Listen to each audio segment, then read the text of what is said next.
Imagine a world without gacha games and waifu figures. People would starve, society would crumble, and hentai would only be accessible in some form of hieroglyphics. Heavenly Delusion is an underrated post-apocalyptic anime that immerses you into an abandoned world full of mystery and danger, and it might give you similar vibes to The Promised Neverland. Hopefully just the first season. Maru and Kiruko are two kids who weren't old enough to remember what the world was like before the apocalypse happened, so at least they didn't have to watch season 2 of The Promised Neverland. A normal day in their life consists of exploring the deserted civilization, scavenging through houses for food and supplies, and that routine probably gets pretty depressing because there's a lot of dead bodies and other sad shit you don't really want to see. But in spite of that, Kiruko keeps a positive attitude and always makes the most of her unfortunate situation. Something that makes her a great character is her ability to find joy in anything. A fresh pack of toilet paper? Jackpot, boys. Let's fucking go. To be fair though, I've already seen videos of people fighting over toilet paper, and there hasn't even been an apocalypse in Florida yet. But to Kiruko, it's the simple things in life that really matter.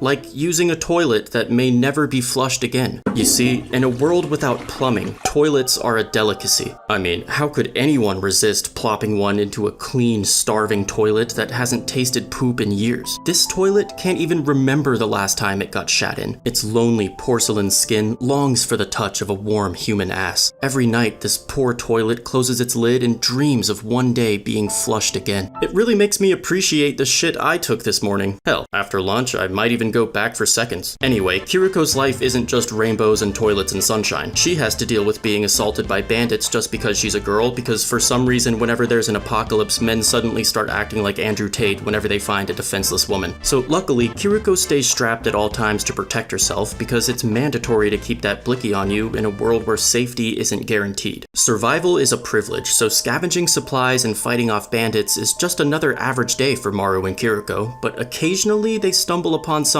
unusual, and that's where this anime gets especially interesting. For example, one day they come across a building that used to be an inn, except somehow it's open for business. They walk inside and the innkeeper offers them a warm dinner and a place to sleep in exchange for a pack of AA batteries. I guess Bitcoin wasn't an acceptable form of payment. I like this detail because a realistic apocalypse would grant immense value to a lot of the practical goods we often take for granted, while at the same time rendering luxury items completely useless. That perspective really makes you think twice about investing in stocks, waifu figures, and Yu-Gi-Oh cards, because if you run out of toilet paper, you might have to wipe with your first edition PSA 10 Charizard. Moral of the story is, invest in gacha games instead. Honkai Star Rail is that new highly anticipated RPG from the makers of Genshin Impact. There's 20 plus characters you can play for free, and it's cross-platform on both PC and mobile. Whether you're a treasure hunter, a lore expert, or a cultured waifu enthusiast, Honkai Star Rail appeals to every playstyle, and the combat is extremely satisfying too. Also, this 5-minute Jing Yuan trailer is literally better than most of the anime I'm watching right now. Can we just take a moment to appreciate this animation?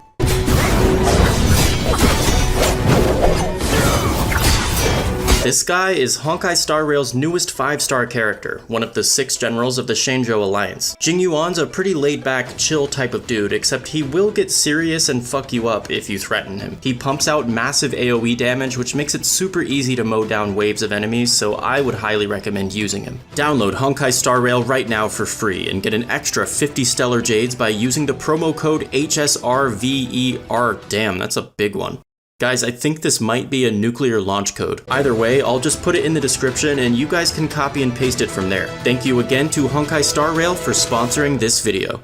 Now back to the apocalypse. Anyway, the innkeeper lady is a bit goofy and there seems to be something off about her. For some reason, she randomly warns them about the dangers of their incestuous relationship, even though they aren't related, nor are they even in a relationship. Later that night though, the mood changes and the whole vibe of the anime does a 180. Suddenly, I started to understand how this apocalypse might have happened. The main characters are attacked by a man-eating cock monster, and we learn that the weird innkeeper lady has been drugging people to feed to it. Ever since her son was eaten by it long ago, she's been taking care of it and keeping it fed. Even though the evil dick chicken literally ate her son, her motherly instinct forces her to love and protect it because it's the only part of her son that she has left.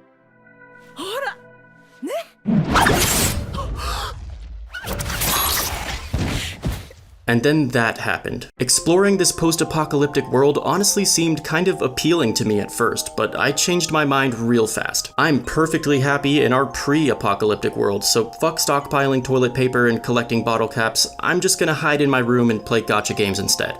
Feel free to join me. Believe it or not, there's actually a second storyline progressing at the same time as the one I just told you about. A large community has been living safely inside these massive walls with a roof, completely isolated from the outside world and undisturbed by the monsters as well. Also, there's a lot of different kinds of monsters too. This one can fly and cut things, but this one can go invisible. And this one is a fish with arms.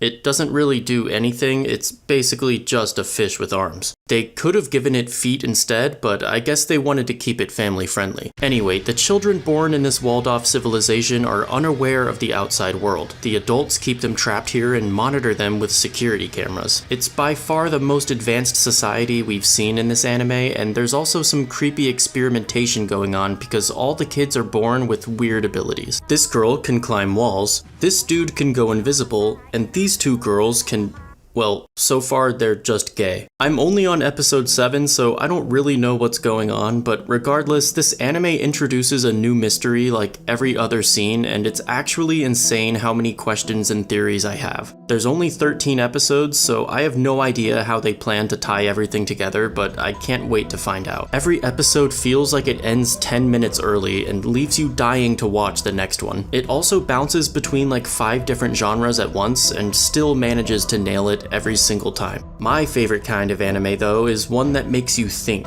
and Heavenly Delusion gives us plenty of questions to ask but rarely ever provides a straight answer. You guys won't notice this due to my seamless editing, but episode 8 just came out, so I'm actually gonna go watch it right now and I'll get right back to you with my thoughts after it's over. Shitting fuck. That was...